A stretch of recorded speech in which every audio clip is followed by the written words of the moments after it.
Почитувани медиуми, почитувани граѓани, денеска во општина Неготино го посетивме и дело Дисан, каде што Министерството за земјоделие инвестира во систем за водоснабдување.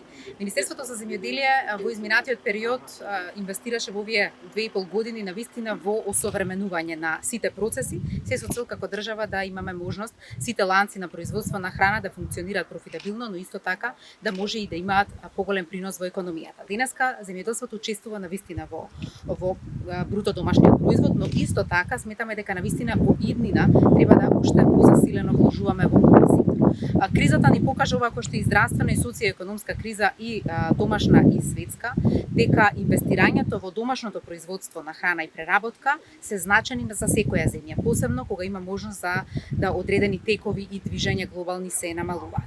Токму затоа ние како влада посветено работевме и во минатиот период, но во иднина уште позасилено со вложување во земјоделието и производството на храна. Со усовременување или воведување на еден ваков современ систем на водоснабдување на земјоделските површини, во иднина ќе може да тие станат уште подоходовни и да имаме уште поголем принос во економијата од страна на земјоделието.